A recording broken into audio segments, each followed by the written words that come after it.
I'm about to unleash about Shedeur Sanders. I just watched what happened to Shedeur Sanders in the Cleveland Browns' third and final preseason game. And I'm outraged, I'm sickened, and I'm saddened. By the way, Shedeur continues to be treated in the National Football League now by those sorry-ass Browns and sorry-ass Kevin Stefanski. The Cleveland Browns are once again mishandling a promising quarterback. Skip Bayless criticized the organization for failing to develop Shedeur Sanders and for misusing his skill set. He argued that the team's decisions are undermining Sanders' progress and turning a major investment into a cautionary example. Bayless pointed to inconsistent usage, questionable play calling, and a lack of clear direction as key issues limiting Sanders. He said the Browns need a defined development plan and stronger support if they expect Sanders to succeed. Skip Bayless delivered a direct, critical assessment this week. After seeing Shedeur Sanders in a Browns uniform, he argued that Cleveland is mishandling the quarterback and undermining his development. Bayless said the team's approach shows poor planning and inadequate support around Sanders. He dismissed excuses about strategy and emphasized the need for better coaching,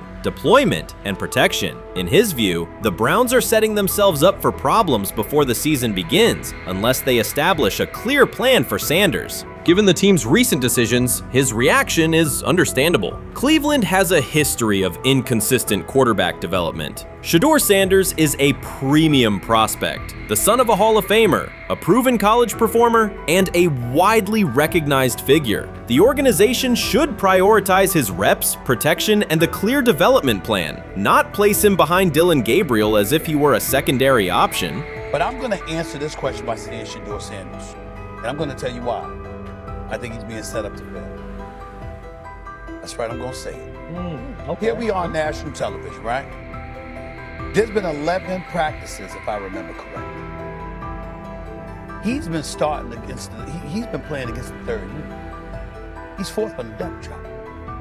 And then suddenly you throw him into the start line, and he hasn't had any reps for the first team at all. Think about that. So you're just going to throw him to the wolves like that, huh? I mean, you know, if he had first team snaps in practice. Yet here we are. Cleveland has one of the most publicized prospects and is handling him like a depth piece. The broader issue is the franchise's long record of quarterback instability and inconsistent development. That history colors every move they make. When the Browns draft a quarterback, fans don't anticipate a long-term answer. They brace for another reset. Shedeur Sanders should be treated as a priority, not as an afterthought behind Dillon Gabriel. Let's give him a chance. Let's give him a chance with the play calling. You know you have an offensive line that isn't playing that well. So what do? Why not just play the short game so he can get the ball out of his hands very fast to run a competent goddamn offense? Outside of that, Shedeur has to be better in understanding that the offensive line that you're working with right now is not adequate. Why not allow the players that are competing for a job, in this instance, Shedeur Sanders, to finish off the 2-minute drill? When Browns fans see another quarterback selected, they brace for another setback. The franchise's recent history, from Johnny Manziel's failed stint to the rocky handling of Baker Mayfield, reflects inconsistent development and short-term decision-making. Against that backdrop, Skip Bayless's reaction to Shedeur Sanders on Cleveland's roster was blunt. He argued the team is already mishandling a premium prospect by treating him as a secondary option instead of a centerpiece for the future. Bayless's position is straightforward. Sanders is not just a name, he brings proven college production, leadership traits, and significant visibility that can strengthen both the offense and the organization's broader profile. Burying him on the depth chart behind Dillon Gabriel signals a lack of a clear development plan and wastes early momentum. Instead, Bayless contends, Cleveland should establish a defined pathway. First-team practice reps, protection and personnel tailored to his strengths, deliberate play calling that accelerates processing, and measured in-game opportunities that build confidence and execution. In his view, the Browns need alignment from the front office to the coaching staff to prioritize Sanders' growth. Continuing to treat him like a depth piece risks repeating the same cycle that has undermined previous quarterbacks. Committing to a coherent plan gives Sanders and the franchise a realistic chance to convert potential into sustained performance. Watson says he has been mentoring Shedeur Sanders at the quarterback position. The biggest failure in the NFL is now mentoring quarterbacks. The most overpaid underdeliverer at the position is now mentoring 2 rookie QBs and a Super Bowl champ. So what exactly are you mentoring him at? You have had 24 civil lawsuits that you paid off to go away. And when you play, you are as ass as those massage therapists are, apparently. Shedeur Sanders is also a show. It's all about him. It's all about anything else. If you don't see that by now, then you're just blinded. Cleveland's second most talked about player has yet to take a professional snap, and it isn't Deshaun Watson. Rookie quarterback Shedeur Sanders has already captured the locker room's attention and the fan base's enthusiasm, creating a visible shift in the team's internal dynamics. Watson, once the uncontested focal point, now shares the spotlight with a newcomer who has only practiced in shorts. The Browns are experiencing a rapid, unforeseen change in popularity within their roster. Four-man competition. It's not. It's 2 guys versus 2 guys. It's the 2 older guys to be the starter. Yeah. It's the 2 younger guys to position themselves however it may be.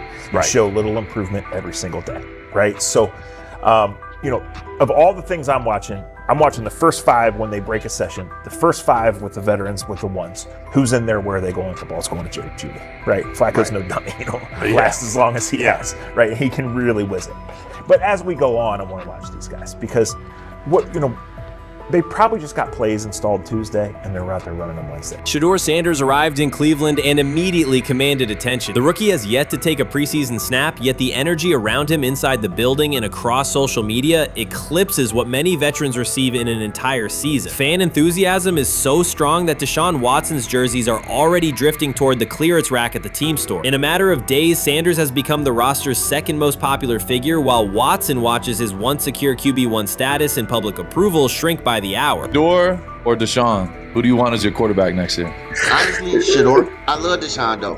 Like, I don't understand all the hate for Deshaun. You get hurt and you get booed, bro. That's foul. That might be the foulest I ever seen. The Browns' social media staff posted a single candid photo of rookie quarterback Shedeur Sanders releasing a warm-up throw, and the response was immediate and overwhelming. Fans saturated timelines with edits of themselves alongside him, while Deshaun Watson's routine practice reps drew comparatively little notice. Although an official Sanders jersey has not been released, unauthorized versions are already moving at a pace that exceeds merchandise sales for several other AFC North teams. The surge in interest marks one of the most intense fan reactions Cleveland has experienced in recent memory. The excitement surrounding Shedeur also triggers a wave of criticism. Veteran analysts, anchored in a 1980s mindset, question whether his style will translate into lasting success. They focus on his NIL earnings, social media presence, and visible confidence, arguing that the image overshadows substance. To them, outward self-assurance appears to be a distraction rather than a competitive asset. Even a simple smile or brief display of personality is cited as evidence that he lacks the measured discipline they expect from a starting quarterback. Critics claim Shedeur Sanders is notable only because of his father, overlooking the performance he delivered at Colorado. Many of those same observers ignored the Buffaloes until Deion Sanders made national headlines, yet they now question whether his son has earned the attention. They want rookies to keep quiet, carry clipboards, and wait 2 seasons before challenging for a starting role. Sanders is disregarding that script from the moment he arrived. His presence has already turned Cleveland's quarterback discussion into a genuine 2-man competition before a single preseason snap. Deshaun Watson maintains publicly that the situation does not concern him, but it is hard to believe the pressure is not real. A fully guaranteed contract protects his paycheck, not his standing in the locker room. Sanders, meanwhile, is translating charisma and early momentum into tangible influence with teammates, coaches, and fans, reshaping expectations for who will lead the Browns on opening day.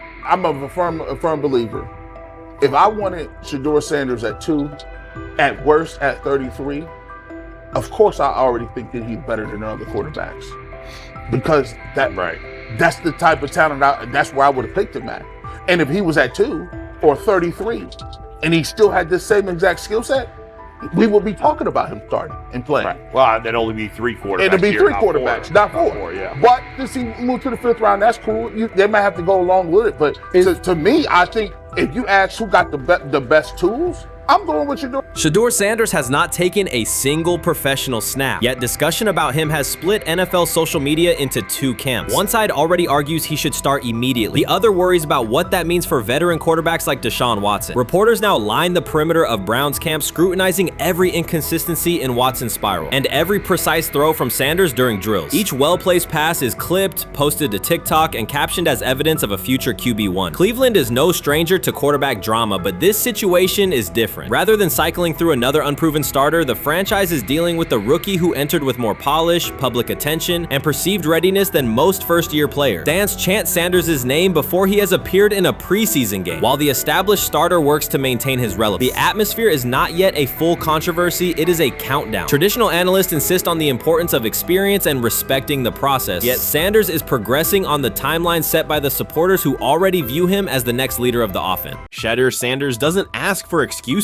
He hasn't blamed limited reps, patched together receiver groups, or 4th-string offensive linemen struggling against Cleveland's second-team defense. He shows up, works, and demonstrates why he belongs. On day 3 of Brown's training camp, for the first time since OTAs, he finally received something close to a fair opportunity. He lined up with the 2nd unit during an 11-on-11 period and made the most of it. In 8 plays, he did what he typically does when given a chance. He executed. He went 2 for 2 on a quick series, finishing with a decisive throw to tight end Blake Whiteheart that immediately caught the sideline's attention. There was no hesitation in his drop, no unsettled feet, and no panic. Just firm, accurate timing and clean operation. It raised an obvious question. What has taken so long for the Browns to evaluate him with a functional group? The story isn't only about one throw, it's about the delay before it. Sanders has been the guy for most of his football life, commanding high school programs, starring in the Southwestern Athletic Conference at Jackson State, then operating under national attention at Colorado. For the first time, he's been told to wait. He has treated that reality as part of the job rather than a setback. He has prepared like a professional since the moment he arrived, and on the 3rd day of camp in heavy heat, he let the football represent his case. While coverage focused on the veteran presence of Kenny Pickett and Joe Flacco, Sanders made an impression with minimal volume. The difference with the second team was immediate. Protection held up, routes were on schedule, and progressions unfolded as designed. Within that structure, he looked like the quarterback who led efficient offenses at Jackson State and Colorado. Calm in the pocket, decisive in his reads, and accurate to tight windows. This was not simply a good practice period, it was a clear statement. He was not just operating the script, he was directing it. The timing was sharp, the reads were clean, and the seam throw to Whiteheart was a high-level anticipation throw, professional in placement and pace. The narrative around Sanders should reflect that when he is placed in a workable situation, his strengths are visible. Early work with 4th unit personnel included protection issues and unreliable spacing. With the 2nd unit, those variables stabilized and his work looked consistent with his resume. The performance supported a straightforward conclusion. The evaluation should move forward with higher quality reps. Sanders has been explicit about his approach. He does not request special treatment. He intends to be prepared so that when an opportunity appears, he can step in without a drop-off. He has said he wants to be ready for anything and not offer explanations after the fact. That mindset fits what teammates and coaches have observed. A quarterback focused on the assignment, not the conversation around it.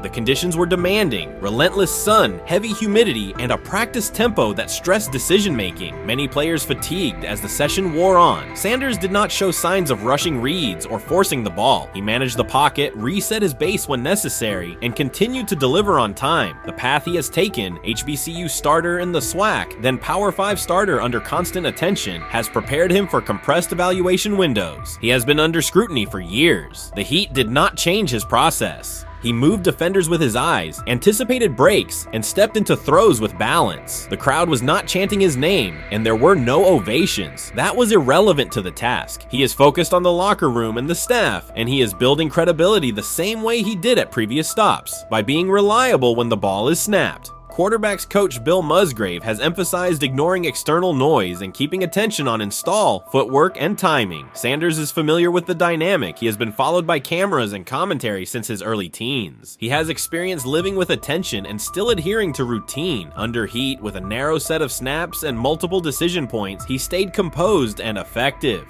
2 speeding citations, 91 miles per hour in Brunswick and 101 miles per hour in Strongsville, became national items. General Manager Andrew Barry characterized the decisions as not smart and stressed that it's not only about driving fast, but about the safety of others. Sanders accepted responsibility, stated that he learned from the incidents, and said he would follow the rules. The attention to those citations did not alter his daily schedule or his practice preparation. He arrived early, stayed engaged, and kept the discussion centered on work.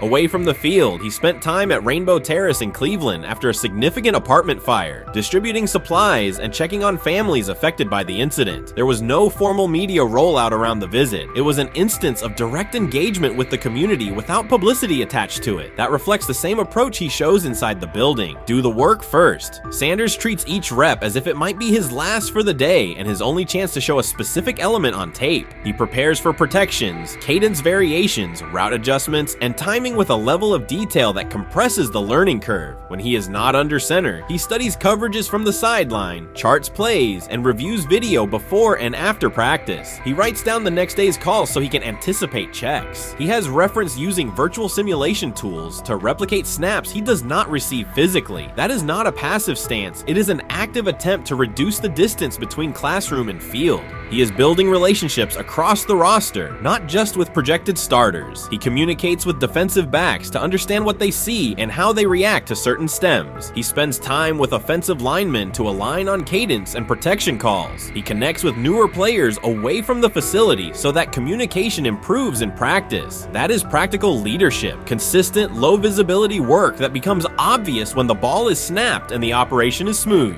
3 days into camp, a central question remains. Why hasn't he taken a first-team rep? Flacco has seen work. Pickett has seen work. Dylan Gabriel has been cycled in. Sanders has remained behind all 3 on the depth chart while producing efficient periods when provided stable support. Head coach Kevin Stefanski has not publicly detailed the plan for distributing first-team snaps among the quarterbacks. When asked, Sanders answered that it is not his place to comment on rotation decisions. That response aligns with his day-to-day conduct, respectful, professional, and centered on the next assignment. The staff is managing a room with a Super Bowl MVP, a former first-round pick, multiple rookies, and a new set of combinations on the offensive line. That creates a set of decisions about exposure, pacing, and evaluation windows. Within that context, Sanders has presented a clear case for additional evaluation. He has shown he can execute the offense as designed when the variables are standard. Musgrave has a long-standing connection with the Sanders family through his time as a teammate of Deion Sanders in San Francisco. That familiarity supports direct communication. It does not guarantee anything about the depth chart, but it does help streamline teaching, feedback, and expectation setting. Inside the defensive back room, veterans such as Denzel Ward have provided perspective on timing, leverage, and eye discipline that Sanders has incorporated into his preparation.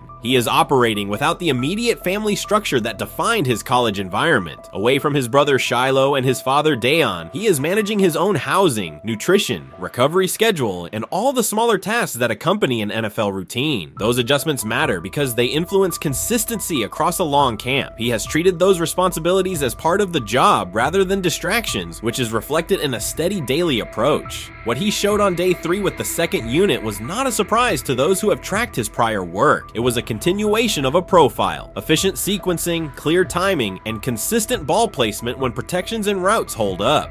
The 8-play period was short, but it was enough to reinforce the point. He doesn't need a large sample to demonstrate baseline operation. He needs a fair sample to test ceiling and adaptability. There is also the matter of perception. Public attention concentrated on the speeding tickets and the general manager's response. Less attention fell on the preparation, the efficient period with the second team, or the community engagement at Rainbow Terrace. That imbalance is common in training camp narratives. Sanders has handled it by keeping his answers simple and his focus on football. He has not tried to redirect the conversation. He has done his work and waited for additional reps. The objective next step is straightforward. Expand the evaluation with higher unit personnel and standard opponents. That does not require a complete reshuffling of the depth chart. It requires allocating a defined sequence of first-team snaps so that timing with starting receivers and protections with starting linemen can be measured on tape. The staff can then compare operation speed, accuracy under pressure, red zone decision-making, and 2-minute mechanics against the other quarterbacks. That is the most direct way to clarify the competition. None of this dismisses the experience or track records of the veterans in the room. It emphasizes that the purpose of camp is to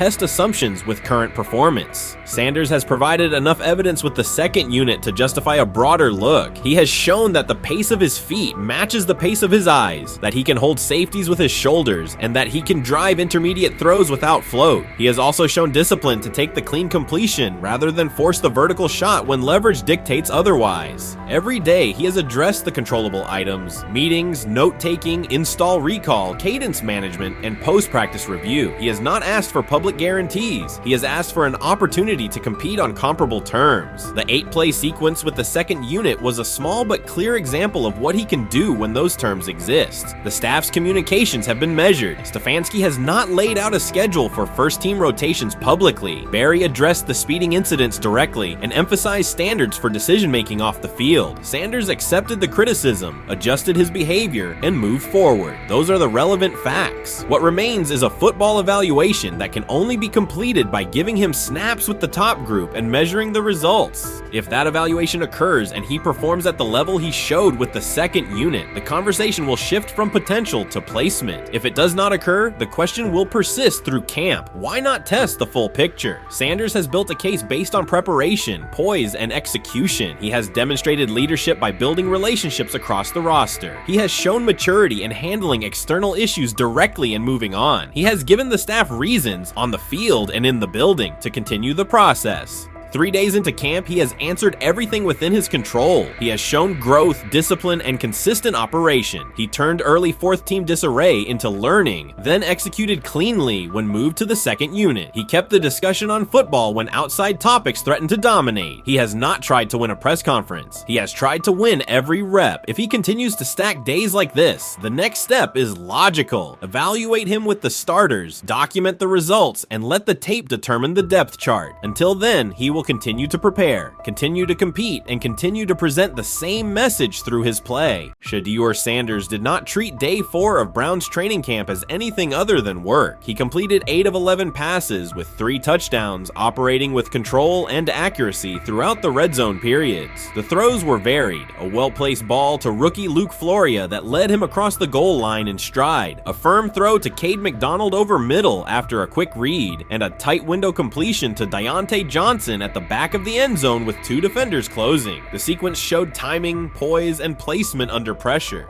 While national attention centered on Joe Flacco's underneath completions and Kenny Pickett's option and rollout periods, Sanders produced scoring plays on schedule. The performance was not the product of broken coverages or end-of-period reps. It came within structured work with defenders in position and the offense executing standard progressions. The accuracy rate, 8 completions on 11 attempts, reflected consistent mechanics and decisions. The operation was steady from huddle to snap to finish. Despite that session, the distribution of first-team snaps did not change. Camp logs indicated that Pickett and Dylan Gabriel continued rotating with the starters, while Sanders remained primarily with the second unit. With the first preseason game approaching, that choice drew more attention from observers who expected productive days to be followed by expanded opportunities. The question surfaced again: what additional evidence is required to evaluate Sanders with the top group? The 3 touchdowns illustrated different aspects of his profile. On the throw to Floria, Sanders used a measured trajectory to lead the receiver away from contact and into the end zone. On the ball to Johnson, he identified leverage, held the safety with his shoulders, and delivered to a precise spot at the back line. On the throw to McDonald, he eliminated the first read, reset, and drove the ball into the window before the hook defender could squeeze it. Each score reflected a particular tool: anticipation, manipulation, and velocity within standard timing. Comparisons to the other quarterbacks were straightforward. Pickett produced 2 touchdowns but placed 1 late ball that exposed a receiver to contact near the goal line. Gabriel accounted for 1 score, with additional gains coming on checkdowns and designed movement. Flacco advanced the ball in short increments without finishing drives during the same period. Sanders converted opportunities into points repeatedly and without turnovers. The rotation, however, remained unchanged. Head coach Kevin Stefanski and the staff continued to allocate first-team work to the same group, describing the process as an open evaluation. In practice, that has meant extended starter reps for Pickett and Gabriel, veteran scripts for Flacco, and second unit periods for Sanders. The disconnect between output and opportunity was notable, particularly given the stated goal of reaching an early decision at quarterback. When asked about the timeline recently, Stefanski said the preference was to decide sooner rather than later, an acknowledgement that the window for assessment is limited as preseason approaches. Speculation about motives is common in such situations. The discussion has included references to front office perspectives and ownership influence. Owner Jimmy Haslam is widely viewed as supportive of drafting Sanders. General manager Andrew Berry is known for prioritizing fit, traits, and process within the roster building model. Stefanski reports to Berry, and the practice plan reflects coaching evaluation within organizational parameters. None of that guarantees any outcome. It does explain why rotations can remain conservative even after strong individual periods. Regardless of internal views, the most useful next step for the evaluation would be a defined set of first-team snaps for Sanders to put comparable tape next to his peers. There was also outside attention on several practice segments from earlier in camp that showed Sanders throwing during lulls to non-receiver personnel, ball attendants, staffers, and assistants, while other quarterbacks were in script with full units. Those clips circulated widely and were interpreted by some as dismissive. Sanders addressed questions about it by narrowing the focus to preparation, explaining that his responsibility is to be ready for the work assigned and that he has adjusted at every level of competition, from HBCU ball to the Power 5 and now the NFL. The response matched his general approach: acknowledge the situation, maintain routine, and continue to execute when the next period begins. The broader draft day and narrative context remains part of the conversation. Sanders' college resume included efficient production and high completion rates across 2 programs, culminating in national recognition such as the Johnny Unitas Golden Arm Award. His selection in the 5th round was driven by varying evaluations of projection, scheme fit, and development timelines. The result is the current environment. He must present his case within limited windows, then wait for access to the next rung of competition. That does not make the process unfair, it makes it exacting. The best answer, for him and for the staff, is additional, comparable reps and clear tape. Fan reaction after day 4 was direct. Social accounts and comment threads filled with assessments that centered on performance rather than reputation. Sanders produced 3 touchdowns, avoided negative plays, and showed command in the red zone. Supporters pointed to that tape and asked for opportunities with the starters to verify whether the same rhythm carries over with the top receivers and linemen. The message was not about headlines. It was about the logic of evaluation in a compressed calendar. From an operational standpoint, Sanders' day reflected consistent fundamentals. His base was disciplined, his eyes matched his feet, and his timing aligned with route depths. On the Johnson score, he used a subtle shoulder turn to hold the safety before resetting and throwing to the back line. On the McDonald throw, the ball was out on the second hitch, arriving before the defenders could converge. On the Floria play, the arc and placement minimized the hit risk and maximized the run-through. Those are portable traits. They translate across units if the timing with receivers is established through reps. The staff's balancing act is real. They must prepare the presumed week 1 starter with sufficient continuity while also giving developmental players enough exposure to judge ceiling and floor. That tension is present in every camp. The cleanest path through it is to carve out defined first-team sequences for each competitor and evaluate the tape against comparable defenses and situations: high red zone, low red zone, 3rd and medium, and 2-minute. Sanders' performance on day 4 strengthened the case for such an allocation. Context matters off the field as well. Earlier in the offseason, 2 speeding citations, 91 miles per hour in Brunswick and 101 miles per hour in Strongsville, prompted public comment from Berry, who emphasized standards and safety. Sanders accepted responsibility, stated that he learned from the incidents and moved on. In camp, he has kept the focus on football tasks, install retention, cadence management, protection IDs, and post-practice review. He has also continued to build rapport across position groups, including veteran receivers and defensive backs, so that timing and expectations are clear when reps arrive.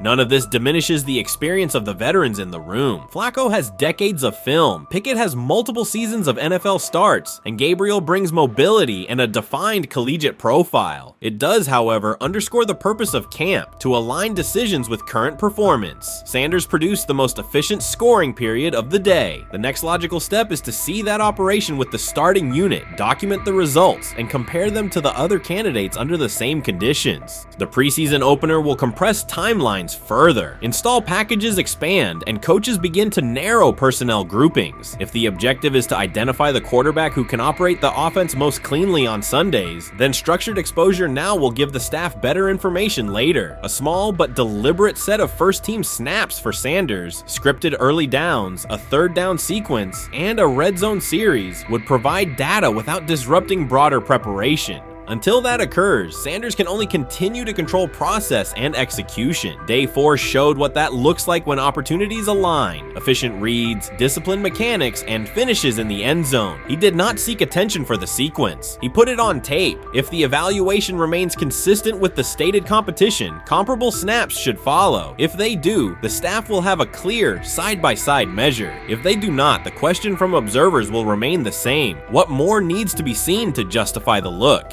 For now, the record from day 4 is clear. 8 completions on 11 attempts, 3 touchdowns, no turnovers, red zone precision, consistent control at the line and in the pocket. Those are tangible outputs. They merit a defined opportunity with the starters as the team moves toward preseason and the decision that follows. Whether or not that opportunity arrives immediately, Sanders has shown the preparation and execution necessary to be evaluated on equal footing. The next step is a matter of allocation, not speculation. This is exactly what he says. I'm told the footage of Shedeur Sanders meeting with the Giants is so bad that both the Browns and the Sanders family have threatened legal action if it is published. The New York Giants have released audio from their draft interview with Shedeur Sanders, and the disclosure has drawn intense public reaction. Fans want to know whether Sanders made critical remarks and why the Giants shared material that should have remained confidential. The situation revolves around an open microphone, contentious comments, and the broader implications of the leak. The New York Giants published a brief, edited segment from their interview with Shedeur Sanders and withheld the remaining footage. Observers are debating whether this was a strategic public relations decision or an attempt to discredit him. The team has offered no additional explanation, and many fans view the limited release as inadequate and potentially misleading. They are demanding full transparency and accusing the organization of orchestrating a negative narrative. While criticism of Sanders is vocal, his supporters are responding with equal intensity. There was another team that he sat down with. What do you mean it didn't go well after that? So he was pissed that they did that to him. They did that to him. He counter-confronted the them. same thing they do to every other quarterback prospect. They did that to him. They slide in a mistake to see if you catch it. Right. And so because you're the quarterback. But he didn't take it as a correction. He took it as like he got pissed off. Yeah, and it's like so here's another one. So another one was, he throws a bad interception, and it was a deep throw early in the game, and he comes back and they go in the meeting, they show the interception. The Giants have released only a brief excerpt of the interview and are refusing to share the rest. Their decision has drawn criticism across TikTok, X, and Facebook, where many see it as a poorly handled public relations move. Fans are calling for the full recording to be published so the situation can be judged in its entirety. The GM is on film that the son, they asked the son last draft, yo, who you think I should pick? His son yo, you need to get the Jaden Daniels, big. This is what his son, it's on tape. You should go Jaden Daniels. He laughing at his son. And all right, cool, get Jaden Daniels. I don't even know how that tape got out. I wouldn't have let the get out. Shedeur Sanders appears unfazed by the situation. Although the Giants suggested he was more hype than substance, their handling of the interview has instead elevated his visibility. Analysts across major sports outlets are now discussing him more than before, keeping his name prominent in the news cycle. New York Giants, where these tapes at? You hear me? Because if Shedeur Sanders was so unprofessional, y'all would have leaked the tapes for the whole world could see, right? Cause understand, It's a lot of he say, she say. But one thing I do know, as a young black man growing up in this world, being straightforward and not sugarcoat anything. The Giants' PR team appears to reject Sanders' family connection outright, a decision many view as unprofessional and lacking nuance. Internal discussions seem to have dismissed quarterbacks with prominent relatives as poor fits for the organization, revealing limited awareness of public perception. The response was swift. A single edited clip ignited widespread debate on social media, with fans asking why essential segments were held back and what the team might be hiding. Critics argue that if the full interview contains nothing damaging, the club should release it in its entirety. Online discussion intensified immediately and continues to gain momentum. What they do during the film and the combine and the meetings is teams will install mistakes intentionally planted in the install, and they want you to catch them. Shedeur didn't, and when a coach called him out, once again, it didn't sit well. It's like, bro, there's not many teams needing quarterbacks, especially since Pittsburgh appears to have a deal with Aaron Rodgers and Tennessee's getting Kale Moore. The Giants' decision to withhold the full interview has produced an unintended result. Instead of diminishing interest in Shedeur Sanders, it has intensified it.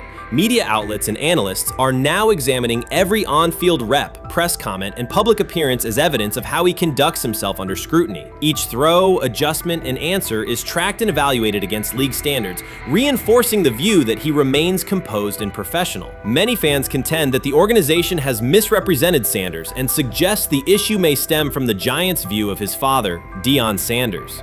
They see the partial release as an attempt to raise doubts about his character by association. That perception has only made his profile more compelling. The discussion has shifted from whether he deserves a high draft position to how effectively he withstands sustained pressure. Sanders is now regarded not just as a talented prospect, but as a symbol of resilience, central to debates about transparency and organizational strategy. Even if the Giants eventually provide more context, the visibility they have created for him is unlikely to fade. The most fun yet the most difficult thing I cover and we cover all year long is not games. It's the NFL draft. Because I've said this many times, you get lied to for a month to 2 months up to it. And so often during the draft, and every few drafts, there's a guy that really falls, precipitously falls. This year it was Shedeur Sanders, it's been Aaron Rodgers, it's been Dan Marino. Every few years somebody falls a lot. And so, but those stories don't come out until like the fall. Criticism of Shedeur Sanders from within the Giants organization has become increasingly public. Team communications appear focused on casting him as an overhyped prospect, whose character should be questioned,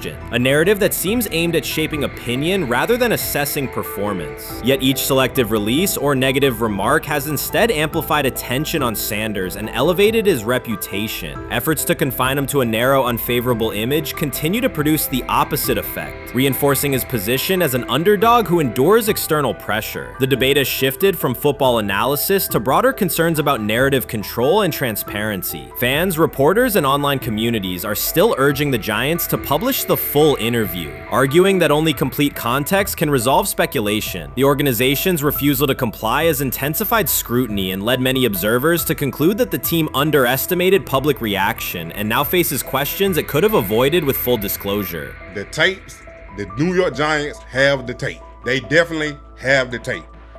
It's confirmation that they had the tape. Shedeur didn't do nothing. It's what they saying he did. I'm gonna tell you what these mixed reaction right here. So we already know about the New York Giants, but the Pittsburgh Steelers head coach Mike Tomlin reported admired Sanders' talent, but hesitated to draft him due to previous challenges with quarterbacks like Russell Wilson and Justin Fields, leading to more cautious approach. Las Vegas Raiders. Sanders met with Raiders at the NFL Scouting Combine and expressed enthusiasm about potentially joining the team. His familiarity with the West Coast offense and quick release was noted positive, though concerns about his ceiling. Hours after the Giants posted that short audio clip, the timeline never slowed. Comment threads filled with frame-by-frame breakdowns, lip-read attempts, and side-by-side comparisons of what was said versus what was left out. Reporters called league contacts. No one could explain why a franchise would stir this level of curiosity only to seal the vault. Each refusal sharpened focus on Shedeur Sanders, turning routine throws into national talking points. Analysts kept circling back to the same note. His cadence at the line looks unchanged, steady against the noise. Hashtags demanding the full interview, trend drop, and trend again. Podcast hosts bump scheduled segments to lead with the leak. Rival teams get asked how they would handle a similar situation, then quietly check their own archives. Inside Giants headquarters, the plan to shape the story looks less like strategy and more like a slow burn spotlight they can't switch off. And now every preseason snap, every media availability, every stray sideline camera angle gets fed into a loop that asks, what are they still hiding? The file remains locked. Curiosity keeps compounding. Until someone presses upload or steps to a podium and explains the redactions, the subject drifts away from depth charts and play design, fixing instead on secrecy, control, and the risk of underestimating how fast attention turns pressure into permanence. Momentum isn't fading, it keeps recalibrating. Louder, impossible to mute. When he led college football in completion percentage and he threw almost 40 touchdowns for over 4,000 yards, how tall was he? Because they make it seem like he shrunk all of a sudden, RC. Oh, how lively was his arm? Because all I know is somebody did that. Somebody threw for over 4,000 yards, somebody threw for almost 40 touchdowns, and somebody led college football in completion percentage. Now, I'm trying to figure out, what I try to figure out all the time, Mel, is how a guy that hadn't played football in almost 5 months. Shannon Sharpe has publicly defended Shedeur Sanders and criticized those questioning him. Sanders has earned higher recognition and some fans are responding negatively. Although there's debate about whether he belongs on a second team list, Sharpe maintains that Sanders' career is clearly ascending. Reactions on social media are mixed. Some users are angry, others are surprised, and a few say they anticipated this result. The conversation remains active. When reports confirmed that Shedeur Sanders had been elevated from second team to near top tier status, Shannon Sharpe issued an emphatic response. He delivered a detailed rebuttal to critics, underscoring why Sanders deserved the promotion and directly challenging those who doubted the decision. I don't think that he was underprepared during these meetings. I don't believe any of these stories that he showed up arrogant and that he was bombing his interviews. I mean, you watch the film, he's on time, he's on point.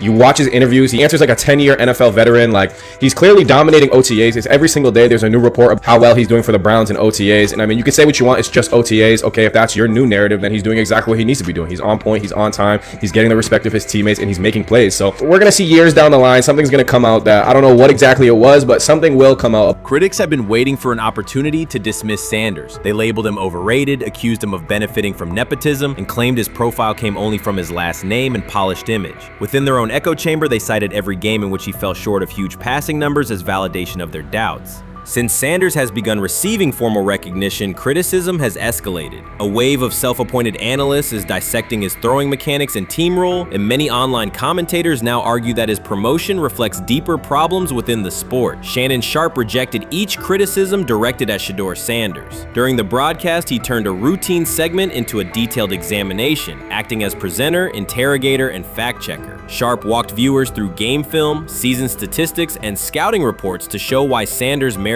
his recent promotion. Whenever a panelist claimed Sanders had not earned the role, Sharpe countered with completion percentages, efficiency ratings under pressure, and documented late-game drives that changed outcomes. He stressed that the backlash was driven less by on-field evidence and more by reluctance to revise earlier opinions. Sharpe argued that critics were upset not because Sanders lacked qualifications, but because his progress contradicted their initial narrative. By the end of the discussion, Sharpe had moved past simple defense and reframed Sanders as a clear example of performance-based advancement, demonstrating that early predictions can be wrong. Never heard of no Dylan Gabriel or Tyler Shock.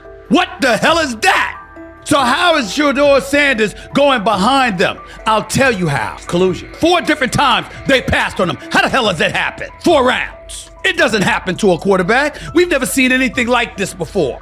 Shedeur Sanders with the watch. Shedeur Sanders with his bravado. Shedeur Sanders with this supposed arrogance or whatever. Shedeur Sanders' advancement did not happen by chance. While detractors questioned his resume online, he continued to prepare, attend every practice, and deliver accurate throws under pressure. The contrast between his output and the complaints directed at him has been stark. Some critics even argued the selection committee was, quote, biased toward performance, as if rewarding strong play were improper. Rumors quickly followed. Certain commentators speculated that a public relations push from the Sanders family must have influenced voters, suggesting everything from coordinated media strategies to alleged favors for coaches. None of these theories addresses the basic point. Sanders earned his promotion through consistent production, poise in the pocket, precise ball placement, and efficient decision-making. Shannon Sharpe highlighted these facts during his response. He noted that Sanders' performance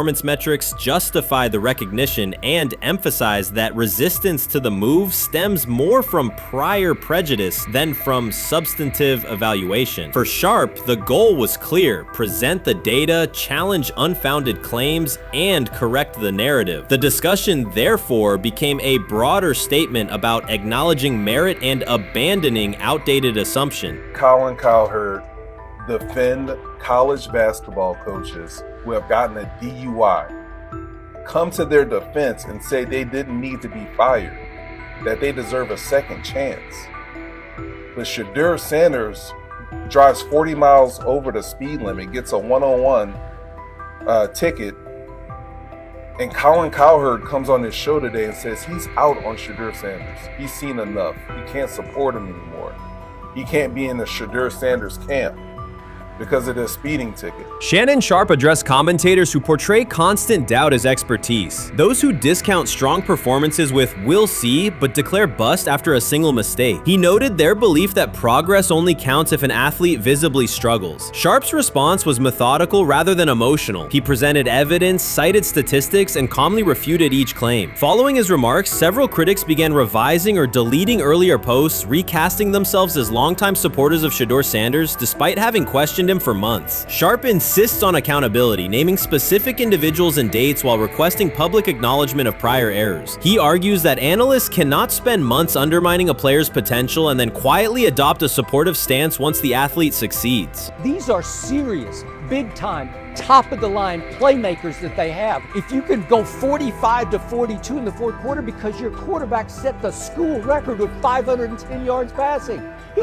was flawless. Shedeur is big time. I didn't know for sure, will it translate to the next level of competition? Yes, it might translate to the next level of competition as he can play. Critics who once claimed Shedeur Sanders was unprepared now hesitate to acknowledge their mistake. They resist retracting earlier comments and struggle to accept that an athlete can succeed without their approval. Sanders continues to share practice clips and game highlights without engaging the debate, while Shannon Sharpe documents every dismissive remark, ready to revisit them on national television. The disapproval did not slow Sanders. It underscored his progress and exposed the gap between perception and performance. As a result, the conversation has shifted. Analysts who doubted him now describe him as undervalued and publish detailed evaluations of his mechanics and game management, suggesting long-standing familiarity with his career. In a matter of weeks, critics have recast themselves as advocates, demonstrating how quickly opinion can change when consistent results leave little room for doubt. Shannon Sharpe signaled that his commentary is not over. He considers Sanders' advancement a positive outcome for every athlete who has been overlooked or criticized for having confidence. Sharpe stressed that analysts do not have the authority to determine who deserves recognition based on personal preference. The reaction to Sanders' promotion, he argued, revealed how quickly opinions can shift once results are undeniable. Sharpe pointed out that many vocal critics became quiet when confronted with objective performance data. This exchange, Sharpe insisted, reached beyond defending a single quarterback. It challenged the practice of dismissing achievements that do not fit familiar narratives. He reminded viewers that success does not require external approval and that consistent talent will surface despite online commentary intended to minimize it. While critics reconsider their positions, Sharpe remains steady, assigning credit to the athlete and allowing the scoreboard to confirm the argument. In his view, the statistics speak clearly enough. Sharpe also emphasized that the intensity of the backlash must be placed in context. College football is a volatile environment where unexpected outcomes are common. Therefore, declaring failure based on incomplete evidence only weakens the credibility of sports analysis. The discussion underscored the need for measured evaluation rather than reactive judgment. Zach Jackson and him and everybody else that we talked to have said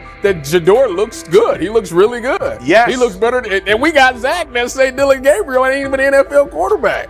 true. So how is it that this man can't get a rep with the ones, but that non-NFL quarterback can? We all what agree with sense that. does that make? Some observers now claim that recognizing Shedeur Sanders' strong performance undermines football's traditional standards, even though they previously argued he received coverage only because of his father. Faced with Sanders' current statistics, those critics are searching for explanations that fit their earlier narrative. The data have always been clear. Their earlier objections ignored that fact. Shannon Sharpe is openly highlighting this reversal, comparing past negative remarks with Sanders' recent 400-yard games to demonstrate the gap between criticism and evidence. Sharpe did not force these commentators to backtrack. He simply displayed their earlier claims alongside Sanders' results, allowing the contrast to speak for itself. Shedeur is lighting it up in practice every day. You're not even a half bit curious to see what he could do with the ones. That makes no sense. And then on top of all of that, you got players going on podcasts and talking to people in the media saying this guy is really good. Like, this guy is legit. So even your peers respect you enough. How is it that the coaches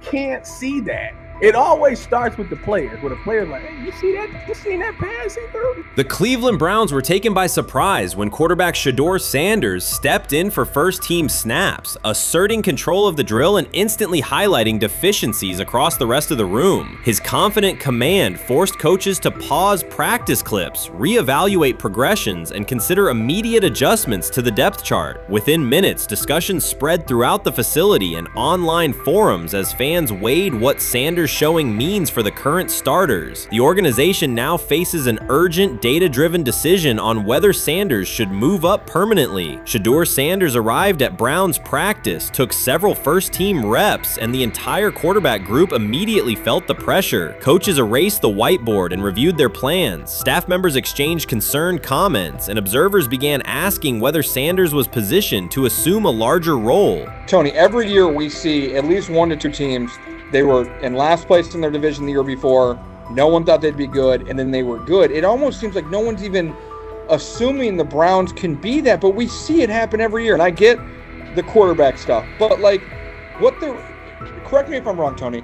The Browns are trying to run the football, play good defense, not turn the ball over in the passing game, and try and take advantage when they can, correct? That's what they're trying to do.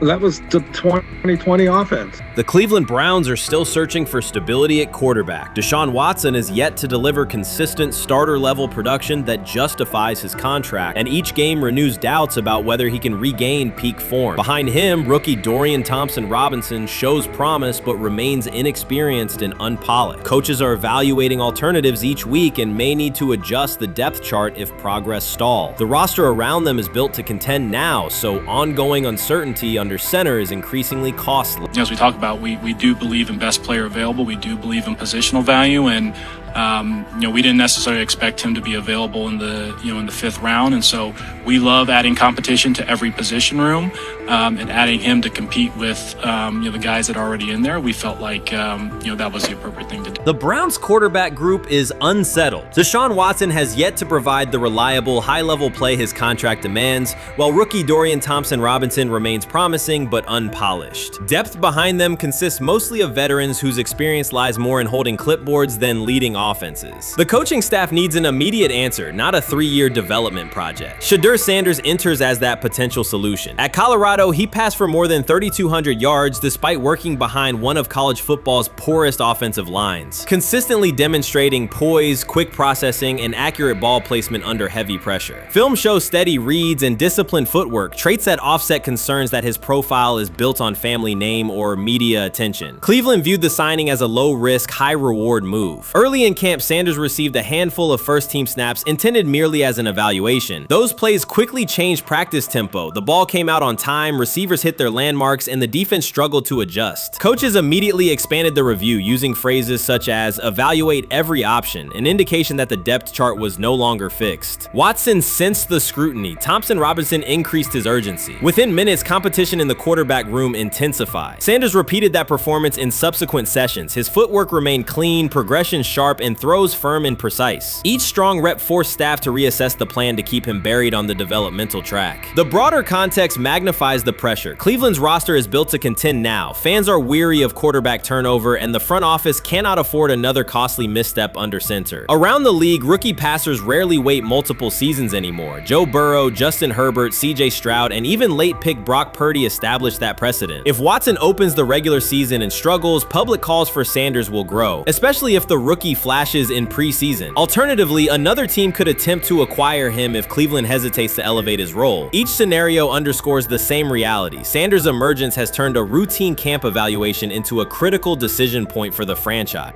And we saw Dillon Gabriel go 11-on-11 with the first team, Shedeur Sanders go 11-on-11 with the second unit. So that was really the big wrinkle today. Yes, and of course, it was the first time that we have seen Shedeur Sanders get any of those coveted 11-on-11 reps. Of course, again, it wasn't with the first team offense or against the first team defense, but it's progress. And that means that he's going in the right direction, that the arrow is pointing up. He's coming up the learning curve. So that's good for him. And I actually thought just overall, he had a better day than Dillon had today. He completed more passes. He was more on point. In fact, in that 11-on-11 period, he threw a near touchdown. Desperation can push franchises toward aggressive decisions, especially when their quarterback options appear unconvincing or outdated. One scenario now emerging is that Sanders earns enough confidence to take full preseason reps with the starters, forcing Cleveland to revisit a depth chart it believed was settled at the beginning of July. His practices demonstrate that the excitement around him is grounded in measurable performance. Accurate, high-velocity passes against first-team defenses, and confident command of the huddle. Each strong outing also heightens league-wide interest. Rival scouts adjust evaluations, and general managers revisit their notes, aware that a viable young quarterback may soon become available. Inside the facility, the personnel staff must balance short-term results with long-term roster planning, knowing that an early move could reshape salary cap allocations and locker room dynamics. The pressure on Watson and Thompson Robinson escalates accordingly. Both must produce visible progress to maintain their current roles. Cleveland's recent history shows how quickly promising quarterback situations can devolve into controversy. The franchise has turned potential breakthroughs into organizational turmoil before, so observers remain cautious about how this competition will unfold. You first, when you take a look at both of these QBs, who had the most impressive start so far in the preseason? Well, to me, it was Shedeur. I didn't see any interceptions when he was out there. You see anything like that? I mean, don't get me wrong. I don't think Dillon Gabriel did a bad job. I was impressed with the brother, but I'm going to go with Shedeur. You know, the pressure was on him. The spotlight was on him. Stephen A. Smith didn't just call out Dillon Gabriel. He held him accountable and made him rethink his comments. The moment Dillon Gabriel spoke and went after Shedeur Sanders, it wasn't a minor slip. He crossed the line and stepped directly into Stephen A. Smith's wheelhouse. And Smith answered with a clear, direct response that left no room for misinterpretation. The comparisons were emanating from the media more so than anybody else. And that's what I think, that's exactly who I think he was directing his comments towards. Having said that, Dillon Gabriel, respectfully, it was stupid. A very dumb comment to make. First of all, let me tell you something right now.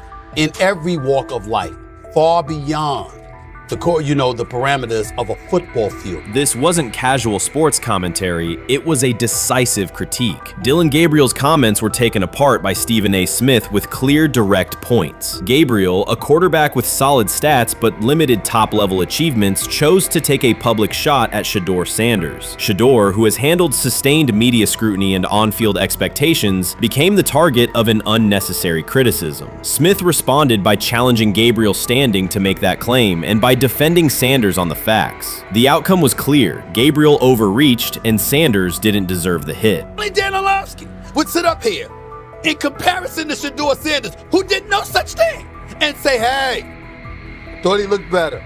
I got to give him the edge here. I thought it wasn't bad. A pick six and a fumble, and we can get over fumbles. Have you heard anybody say that? I know it's possible. Have you heard anybody say, get over? Stephen A. Smith responded immediately. As soon as Dillon Gabriel made his comments about Shedeur Sanders, Smith delivered a clear, point-by-point critique that drew national attention across the NCAA media cycle. Dillon Gabriel has a reputation as a good quarterback, not a dominant one. He can post strong numbers against opponents like Tulsa, but his performance has been inconsistent when the stakes and competition rise to playoff level. Well, those who produce get treated differently than those who don't.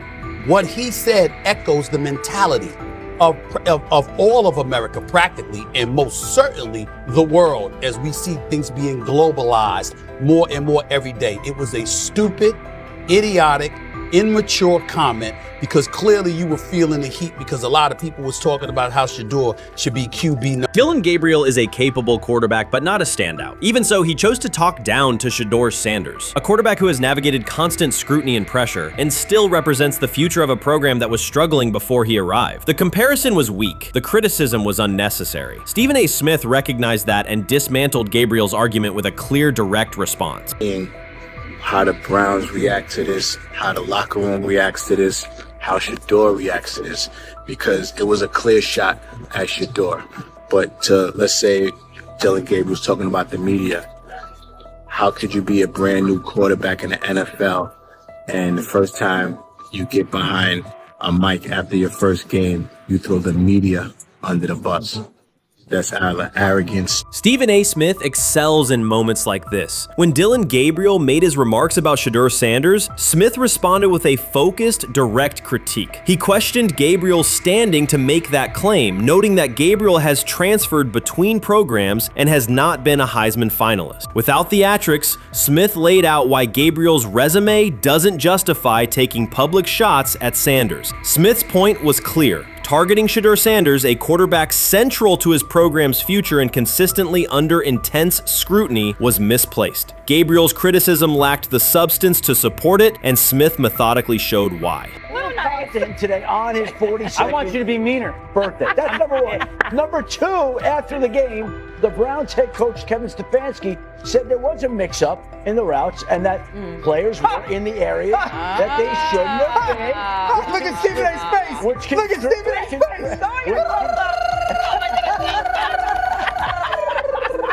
Look at his face.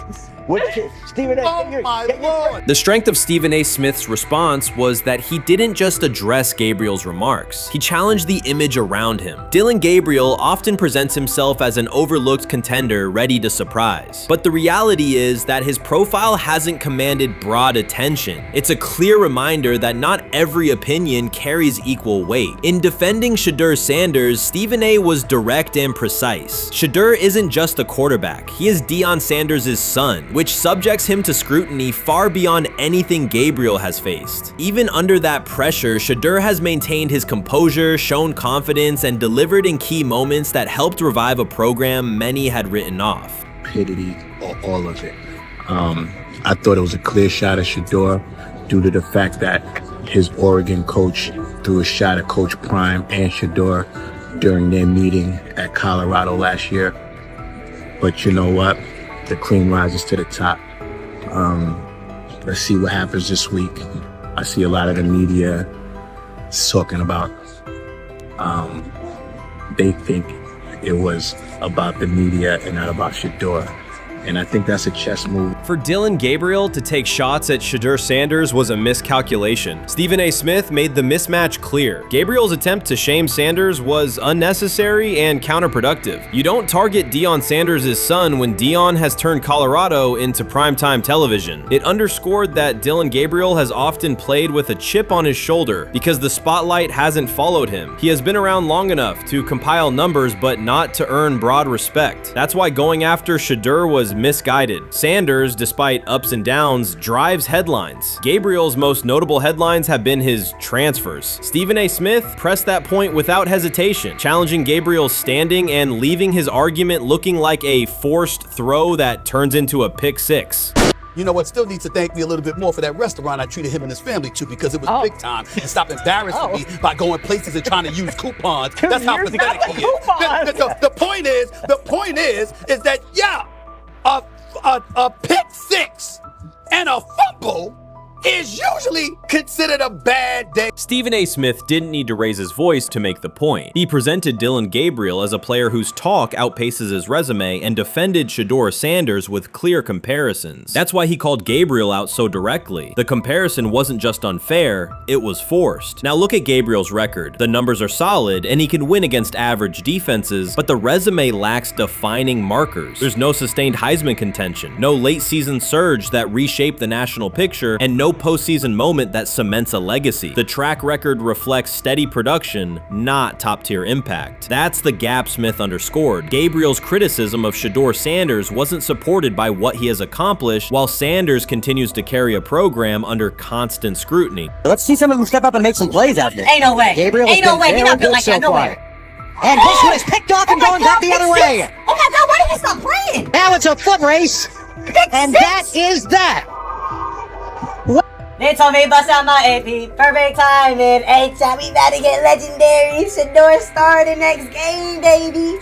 Shout out Dillon though, you know what I'm saying? Bro, I love you, my heart. What am I bigger than cheese, bro? You know what I'm saying? But Shedeur got it. Shedeur Sanders is a national brand who draws viewers for both performance and result. Dillon Gabriel's attempt to diminish him read as resentment. And Stephen A. Smith called out the insecurity and lack of awareness directly. Colorado under Deion Sanders is prime time, and Shedeur sits at the center of that spotlight. If Gabriel expected the sports world to agree while he took a shot at Shedeur, he misread the moment. Smith dismantled the argument and questioned the credibility behind it. Gabriel will move on. He'll keep playing, give interviews, and have fans, but this exchange will trail his media profile as a reminder of a misstep. It's a clear example of a resume that doesn't justify taking public aim at a quarterback carrying that level of scrutiny and responsibility. For the Cleveland Browns preseason game today is that the way that some white folks watched Shedeur Sanders last week is the way that some black folks were watching Dillon Gabriel today. And it's not Dillon Gabriel for Dillon Gabriel's sake. Most folks don't have a problem with Dillon Gabriel. It's what he represents, which is the disrespect of a black person for no other apparent reason than they are a confident black person. Dillon Gabriel thought he was aiming up. Instead, he was placed back among quarterbacks who are good but not great. Stephen A. Smith made the central point. Dillon Gabriel doesn't shape the conversation. Sports are about narrative as much as numbers, and Gabriel's story doesn't move the culture, while Shedeur Sanders does. Smith highlighted that contrast clearly. By the end, Gabriel's credibility had taken a measurable hit. The critique was decisive and sent a broader message to any player considering public shots at Shedeur Sanders. If you step into that debate, you will be held to a higher standard and your resume will be tested. Dillon Gabriel learned that the hard way.